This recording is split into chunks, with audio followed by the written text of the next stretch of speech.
Health facilities in the flood-stricken Eastern Cape are currently overstretched, with many sustaining damage during the recent severe weather. This has severely disrupted essential health services to many communities. Unfortunately, this is not the first time such disruptions have occurred. Since 2022, the province faced annual bouts of heavy rainfall, which have damaged nearly 120 clinics and hospitals. I'm joined now by Dr. Mthandeki Xamlashe, who is the Deputy Director General of Hospital Service Management at the Eastern Cape Department of Health. Dr. Xamlashe, a very good afternoon to you. Thanks very much for your time. Describe to us the situation, if you will, since the last disaster actually hit these particular hospitals and clinics. In other words, I'm referring now specifically to what has happened over the past couple of weeks. Thank you for having us, Mr. Mvoko. As you've just mentioned, we've just recovered from the previous disaster. We've just been hit now by another one. As it was expected, any disaster of this nature causes havoc to different degrees in different facilities. But on the main, the worst of the things is the people that have died, and condolences to their families. We're looking at 93 now in terms of numbers. And again, the impact, on the communities that survived, because most of them now are homeless and they have difficulties even accessing clean water, but now they're being supported by various government departments, and they've been cut off from some of their services because the road is affected, and definitely they have no clothing and they have no access to school stationery for kids, and it's just havoc, both at a social level and at a health level. Many people have been displaced. 3 centers have been established where they are housed, and the mobile clinics are providing services to those patients, and emergency services are also accessible to them. So to that extent, a mitigation has happened. But a lot of damage has also happened, not only to the communities around KSD, but to also the neighboring hospitals, power outages because electrical infrastructure and water services infrastructure was disrupted because of the trees that fell on those and the pipes that were uprooted by the floods. So it's been a big problem. Even the big hospitals like Nelson Mandela Central Hospital and the Mthandeki Regional Hospital were also cut out from the water supplies and the electric supplies. And they were survived because they were reliable backup generators. So it's been very disruptive. And a lot of services were put on hold, and we reduced our scope to emergency services for that period from the 9th up to 3 days ago. We're only beginning now to open up other services as we do so, and as other agencies have responded.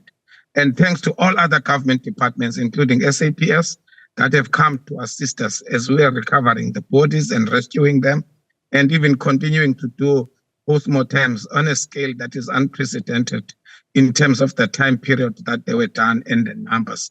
So it's been a lot of disruptions, but the response has been very good from a government perspective in general. And health workers did not struggle a lot because of the support that they got from all other government departments. Thank you.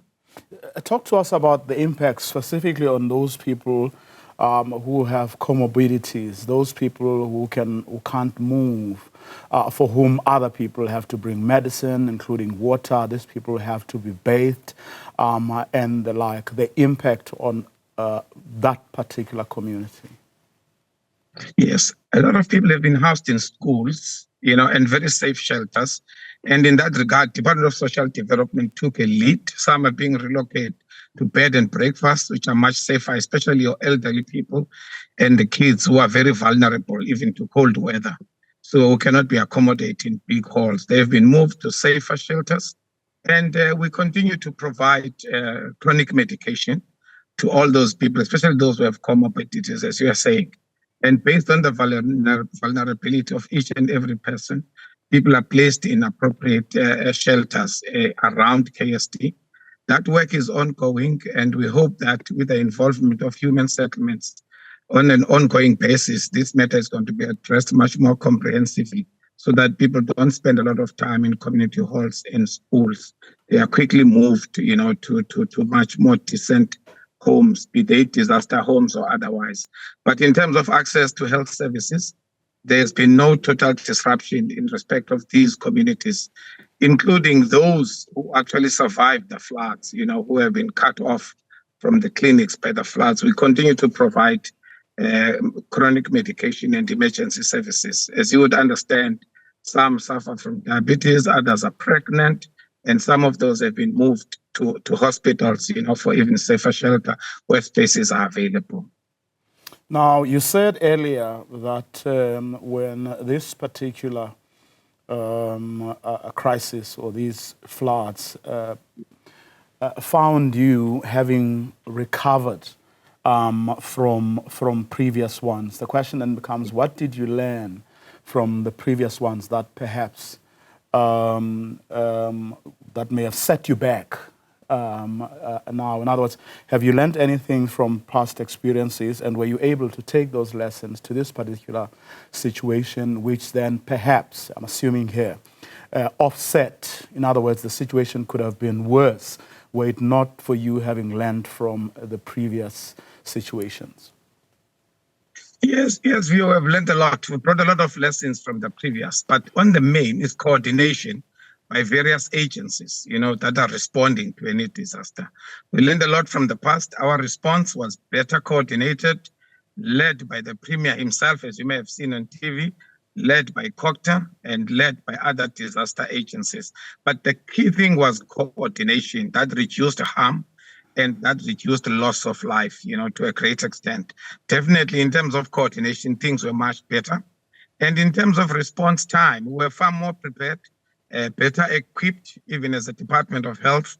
As you may have seen, that we have rubber ducks, we have speedboats, and also our relationships with other agencies, NGOs, as you may have seen, Gift of the Givers that were around. We learned from the past, especially from the COVID, that we should work with those people, have standing arrangements so that we can respond to disasters much better and in a very harmonious manner. That's exactly what happened right now.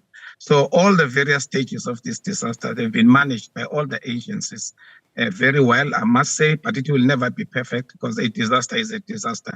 And disasters are not the same, from COVID to floods, and we may come from floods to something else. And I mean, dealing with a death toll of 90 people can't be a simple task to deal with.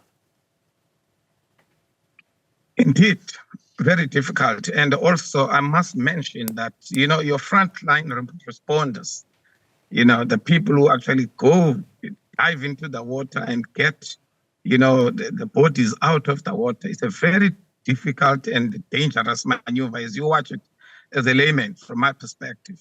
And those people are really our heroes. And when they extract those bodies, postmortems have to be conducted. Certainly, that's a very traumatic experience, as much as health workers are well trained and exposed, but those experiences remain traumatic. So really a special salute and tribute to all those colleagues who were out there. They literally laid their lives on the line to make sure that we respond appropriately, we save those we can save, and we bring those, for the comfort of the family, we recover those bodies. We continue to do the work. And even in some instances, some of our staff members of the Department of Health are also affected. They have lost babies, they've lost families in those. So our response is going to be very comprehensive. And our psychologists, our registered counselors, our social workers from DST and from health, they were there, all of them, at the right time to make sure that those families are properly counseled so that trauma doesn't get any worse than what it is at the moment. So really the response is sound, I must say, the response is good, but definitely we continue to evaluate as the days go by and again pick new lessons, as you mentioned earlier on. If there are any things we could have done better, definitely we'll come out with new lessons from this one. I'm sure you'll be the first to admit that there are many, because, I mean, you will have seen a lot of people still complaining that things were taking time. Help was taking time to arrive. There were other people who raised such things as, lifesavers and other, people who could have come in and perhaps done something to minimize the death toll. Were not there on time because they had to be sourced from other far-flung areas. Now, what have been the conversations among yourselves about the capacity? Because even though you're saying this time around, you are found better prepared than perhaps was the case previously, but there have been these issues that people have been raising throughout. Which for you are those areas? Yeah, thank you. The disasters by their own nature are unpredictable. And you never know which part of the province they would. One time we were right in Kariega, on the other end, responding to a flood disaster. So your response teams have to be spread out across, and they always support each other. I agree with you that in terms of response, you do respond with the local ones, but definitely mobilize those that are far away, some of them from KZN, depending on the extent. There's a system that works very well within the disaster teams of how they actually call up each other and how they quickly reach the scenes and how they even continue to support each other, even remotely while they are en route, to a point of disaster. So I think it's the nature of the disaster anywhere in the world. You will call people from other parts. They are never local or whatever, but there's capacity in KSD. There's capacity in Tambo. The municipality has got a disaster section that is well equipped.